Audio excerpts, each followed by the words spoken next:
हाँ, हम रूबेला के बारे में आज बताएंगे। अभी एक वायरस बॉर्न डिजीज है। तो इसके बारे में बताया गया कि चाइल्डहुड की एक बहुत ही कॉमन प्रॉब्लम होती है, यानी इनकी जिनकी उम्र 3 से 10 वर्ष के अंदर है उसमें सामान्य रूप से हो जाया करती है। होने को तो यह किसी भी उम्र के व्यक्ति को हो सकती है, लेकिन 3 से 10 साल के उम्र वाले ही इससे ज्यादा प्रभावित होते हैं। इसे हम दूसरे नाम से भी जानते हैं, जर्मन मीजल्स। यह भी एक एक्यूट वो वायरल बीमारी है जो काफी दिक्कतें पैदा करती है। अब इसका कारण बताया गया, यह एक आरएनए वायरस होता है जो टोगा वायरस ग्रुप के वायरस से बिलोंग करता है, संबंधित होता है। इसके सोर्स ऑफ इन्फेक्शन में आपको हम बताना चाहेंगे, संक्रमित व्यक्ति के नाक एवं गले का सिक्रीशन या डिस्चार्ज। यदि कोई इन्फेक्टेड पर्सन है तो उसके नाक और वो छींकता है, खांसता है, तो उसके गले से छोटे छोटे ड्रॉपलेट निकलते हैं जिनके माध्यम से वातावरण में फैल जाता है और नजदीक रहने वाले किसी दूसरे स्वस्थ बच्चे को संक्रमित करने में सक्षम होता है। इसका इंक्यूबेशन पीरियड बताया गया लगभग 2 से 3 सप्ताह। यानी आज अगर यह एंट्री करता है तो ठीक 2 सप्ताह बीतते बीतते या मैक्सिमम 3 सप्ताह बीतते बीतते इसके इन्फेक्शन का प्रभाव शरीर के ऊपर दिखने लगते हैं।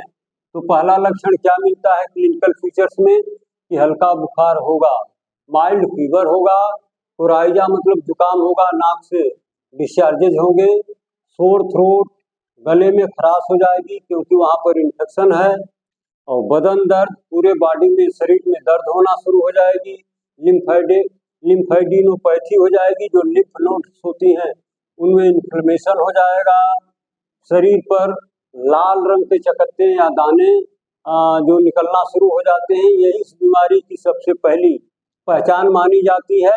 ये दाने सबसे पहले कान के पीछे, फिर फेस पर, फोरहेड पर, इसके बाद चेस्ट पर, बैक पर, फिर हाथों में, पैरों में ये लाल लाल रंग के दाने निकलना शुरू हो जाते हैं। इनके निकलने के बाद बहुत सारी दिक्कतें हो सकती हैं, जैसे पाली आर्थ्रोडाइटिस, आर्थराइटिस,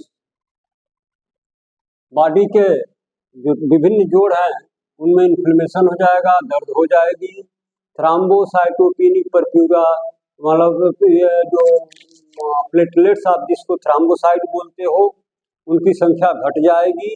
जब उनकी संख्या घट जाती है तो रिजल्ट क्या होता है, बॉडी पर कहीं भी क्रैकिंग होगी और उससे ब्लीडिंग शुरू हो जाएगी। और प्रॉब्लम में क्या हो सकता है, कंजेनाइटल मालफॉर्मेशन।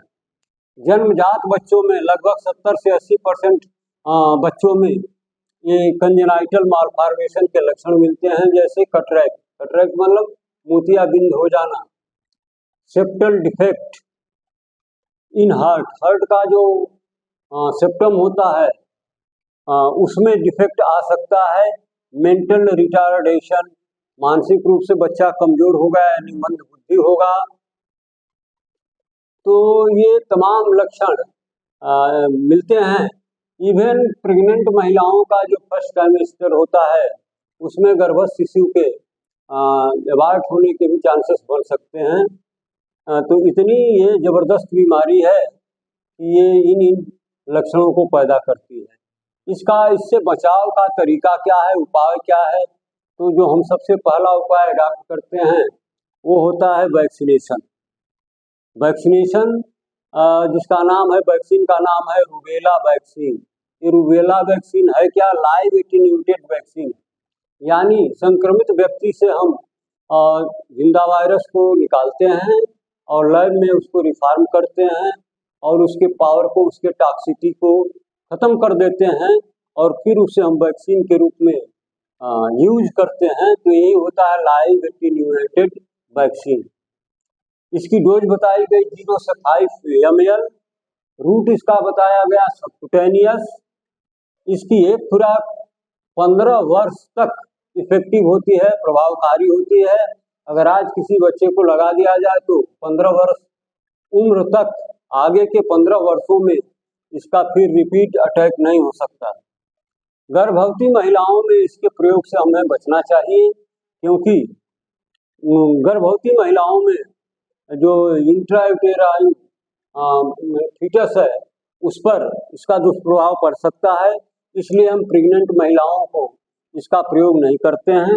दूसरी वैक्सीन जो हम यूज करते हैं वो है MMR, यानी इसको आप बहुत पहले से देखते आ रहे हैं, तमाम पहले इसकी चर्चा हो चुकी है, मीजल्स, मम्स, रूबेला। यह वैक्सीन ऐसी है जो मीजल्स के केस में भी यूज की जा सकती है, मम्स वाले में भी, और फिर रूबेला में भी इसका हम यूज करते हैं।